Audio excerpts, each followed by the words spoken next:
Welcome to Creepy Corner Stories. Tonight, we're pulling back the veil on something most of us have experienced, but few truly understand. You wake up, but you can't move. Your body is frozen. Your eyes scan the dark room, heart pounding. And then, you see it. A shadowy figure. Watching. Waiting. Sitting on your chest. Whispering things that don't belong in this world. Was it just a dream? Or, something far more sinister? Tonight, we explore the terrifying phenomenon known as sleep paralysis, a state between waking and dreaming, where nightmares bleed into reality. We'll dive into ancient beliefs, medical science, and the haunting stories of people who faced their darkest fears, while completely awake. So turn off the lights, get comfortable, and whatever you do, don't fall asleep just yet. Let's begin. It started the night Aaron moved into his new apartment. It was nothing special, small, quiet, cheap. A little too cheap, actually. But he was in no position to be picky. The landlord had been eager to hand him the keys, barely explaining anything beyond, "Don't mess with the attic." There was no attic. Not that he could see. The first night was uneventful. But on the second, around 3:12 a.m., he woke up gasping. He couldn't move. Not even a twitch. His eyes darted around the room, wide with panic. His chest was tight, as though something immense was pressing down on it. The silence was unnatural, like sound had been vacuumed out of the world. That's when he saw it. A figure. Tall. Thin. Bent at an impossible angle near the foot of his bed. Its face was blank. A void where features should be. But its eyes. God, the eyes. Glowing like embers under a black veil. Aaron tried to scream, but his mouth wouldn't open. The thing crept closer, bone-thin limbs clicking with every movement. It leaned in so close he could feel it radiating cold. And then, without a word, it whispered directly into his thoughts.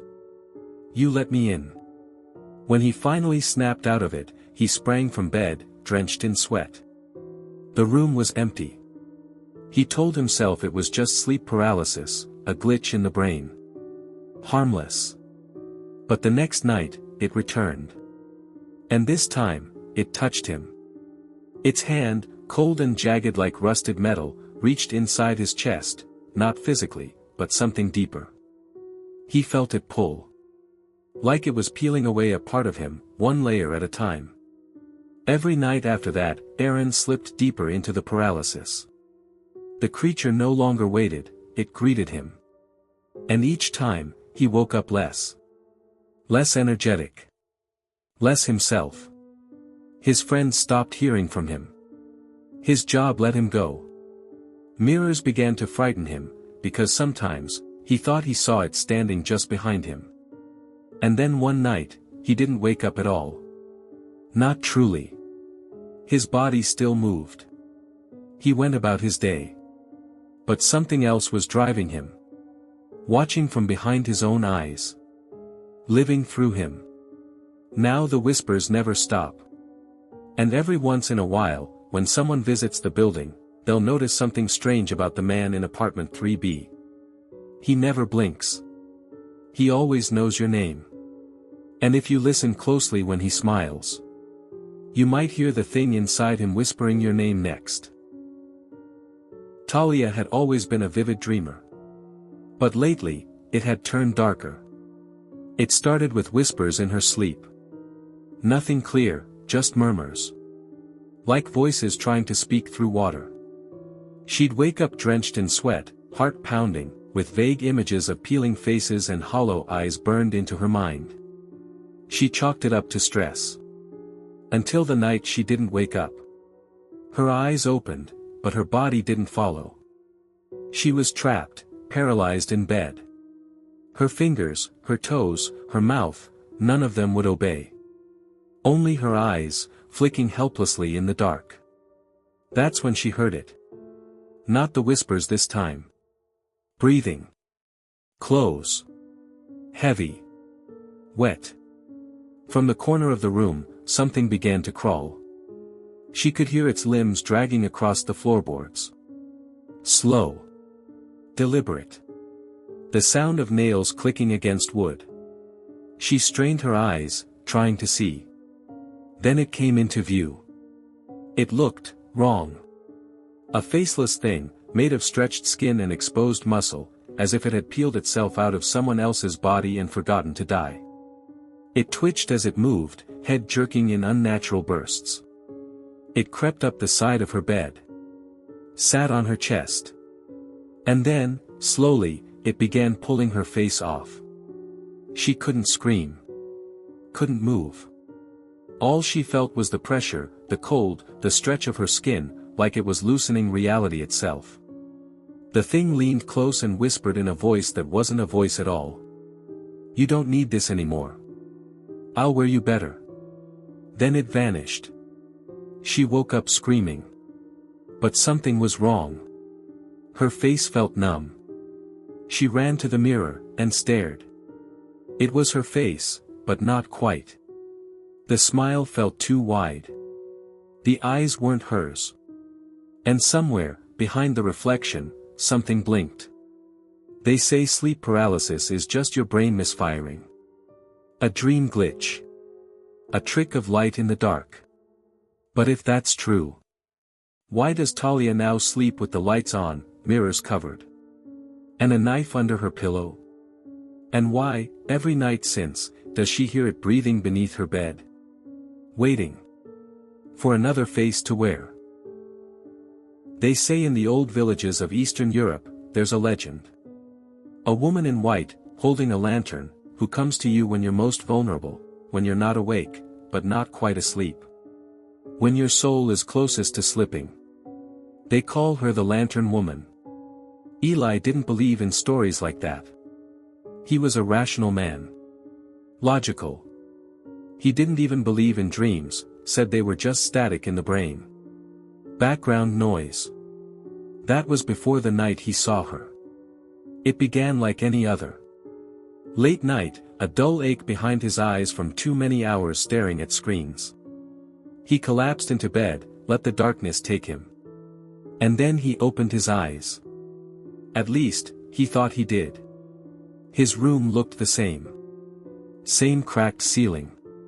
Same hum from the old fridge in the kitchen. But something felt off. Time wasn't moving. There was no air. No weight. Just stillness. And then, in the hallway just outside his room, came the flicker of a light. A dim, yellow glow. Swinging back and forth. Closer. Closer. Eli tried to move. To call out. But he couldn't. His limbs were cement.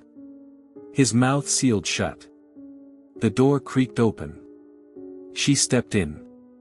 Tall, thin, draped in a long white dress that floated like smoke. Her face was hidden under a tangle of black hair. And in her hand, an old lantern, its flame dancing like it was alive. She didn't walk. She glided. She stood beside his bed, tilted her head slowly, and lifted the lantern to his face. And then she breathed in. Not air. Not scent. But something deeper. Something inside him.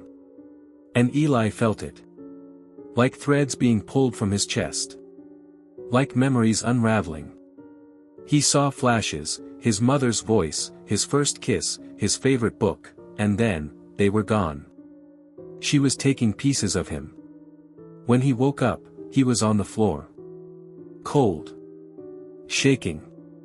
But alone. Mostly. Because the next night, she came again. And again. And again. Each visit, she took more. A memory. A skill. A feeling. Until Eli was just a husk, walking through his days with no purpose, no past. Just emptiness. Doctors called it dissociation. Depression. Trauma. But Eli knew better. He saw the lantern glow in reflections. He felt her standing behind him in elevators. He could even hear the soft swing of her lantern in dead silence. And now, every night as he lies in bed, unable to move, he waits for her. And wonders how much of him is left to take. Sleep paralysis isn't always just a malfunction of the mind. Sometimes, it's a door. And sometimes, something's already waiting on the other side. With a light in her hand. And a hunger that never fades. It started after Marcus moved back into his childhood home. The place had always felt off, corners that were colder than others, lights that flickered only when he was alone, and that one strange spot in the hallway where the dog refused to walk. But Marcus was practical. It's just an old house, he told himself. Creaks, groans, drafts, nothing more. Until the night he woke up, and couldn't move. It was a heavy kind of stillness. Like being buried under invisible rubble. His arms, legs, even his tongue, all locked in place. The only thing that still worked were his eyes, and they immediately darted upward. To the ceiling. To the thing watching him. At first it looked like a crack in the plaster, long and jagged. But then it blinked. And another slit opened. Then another. Until the ceiling above his bed was covered in eyes. Dozens of them. All watching. All blinking in sync. Then came the voice. Not through the ears. Through the bones. You see me now. A shape began to descend, dripping down from the ceiling like oil. Long limbs, crooked fingers that ended in black, rotted claws. Its face wasn't a face at all. Just stretched flesh over bone, stitched in the wrong places, as if someone had built it in the dark. It hovered just inches from his face. Marcus's heart was racing. He was screaming inside his mind. Begging. Praying. The thing grinned. You were mine long ago. I've just been waiting for you to notice. And then, slowly, it began to lower itself. Into his mouth. Not physically, spiritually. It crawled inside his body. Filled him up like smoke seeping into empty lungs. When Marcus finally broke free of the paralysis, he bolted upright, gasping for air like he'd nearly drowned. The ceiling was normal again. But he wasn't. Now, every time he blinks, he sees things that aren't there. He hears voices in mirrors. Shadows move when he's standing still. His reflection grins when he doesn't. And sometimes, when he lies in bed, he feels the ceiling watching. And the voice returns. Let me back in. Nobody talks about Room 0 at the West Pine Sleep Clinic. Not the staff. Not the patients.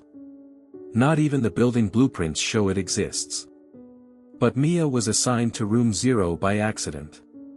That's what they told her, at least.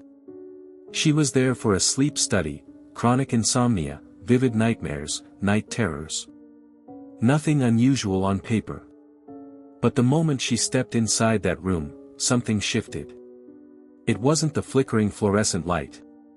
Or the cracked tiles. It was the feeling. Like the room had been waiting for her.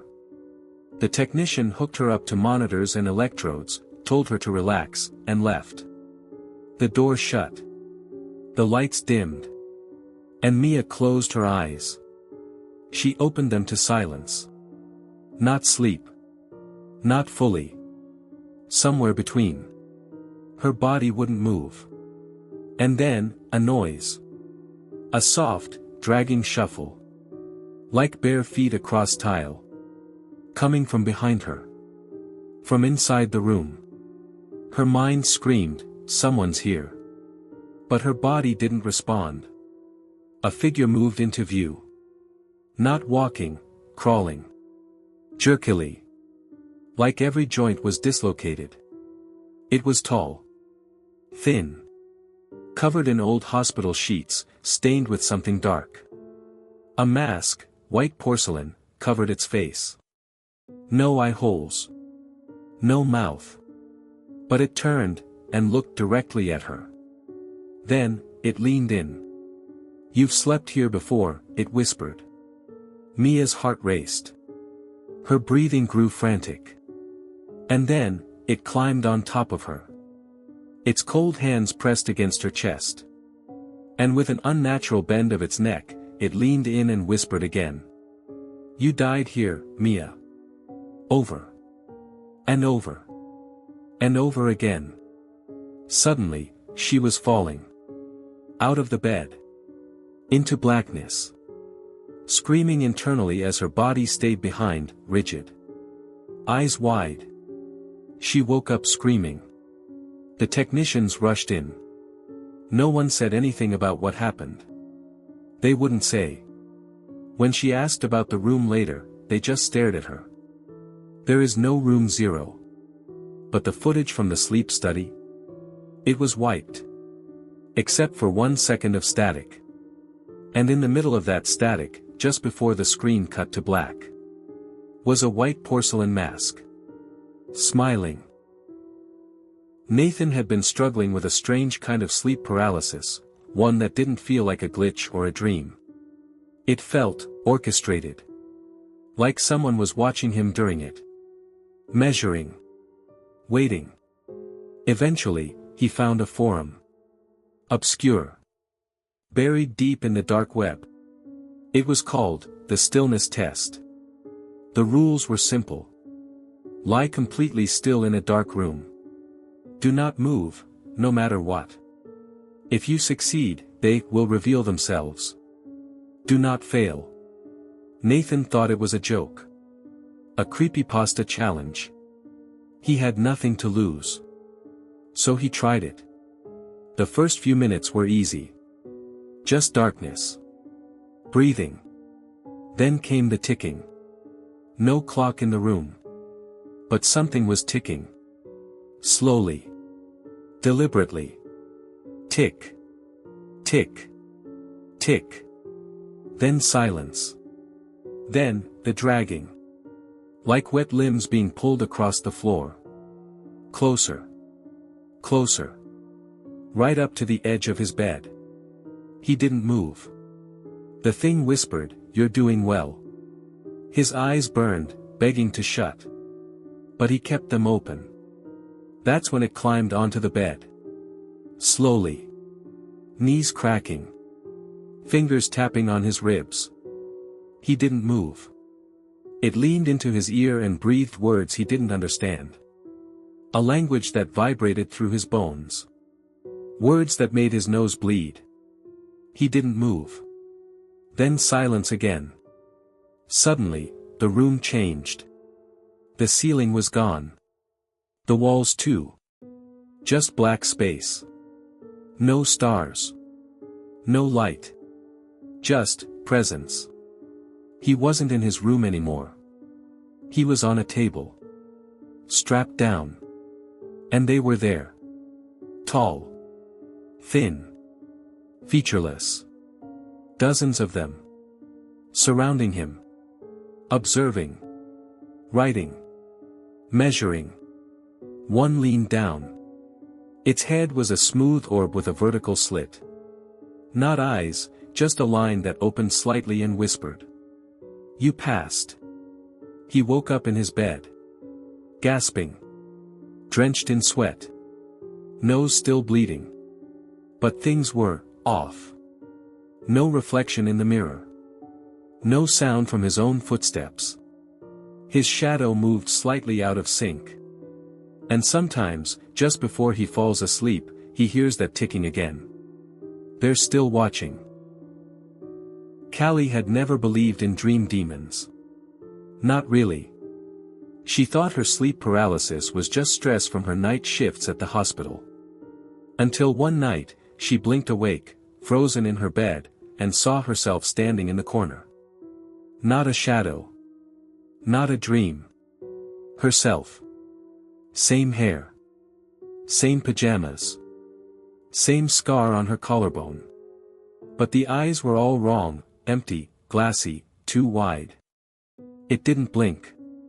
It didn't breathe. It just watched. And then, it grinned. It whispered, I like this one. Then it stepped backward into the wall and vanished. She thought it was just a nightmare. But the next day, her coworkers said she seemed off.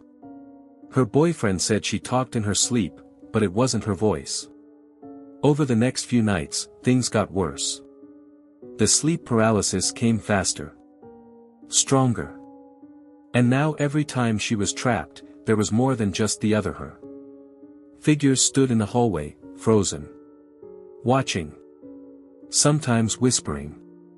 Sometimes echoing her thoughts before she could even think them. I'm afraid. I can't move. It's still inside me. Each time she woke up, something felt taken. Her laugh. Her taste for music. The warmth behind her smile. Gone. She tried sleeping in other houses. Motels. Even her car. Didn't matter. It followed. One night, she stayed awake for 72 hours. But when she finally passed out on the couch, only for a few minutes, she fell straight into it. No build-up. No warning. Just blackness. Then she was lying in a place that looked like her room, but wasn't. Too clean. Too still. The walls were sweating. She looked around, and saw them all. Echoes. Other versions of herself. Lined up. Hanging. Eyes hollow. Mouths open in silent screams. And the first one, the double, stood in the center. You're the last, it said. And when you're gone, I'll be all that's left of you. Callie screamed. She finally moved. But it was too late. She hasn't spoken since. Doctors call it catatonic withdrawal. But her sister swears sometimes, when Callie's eyes flutter in sleep. She smiles with someone else's mouth.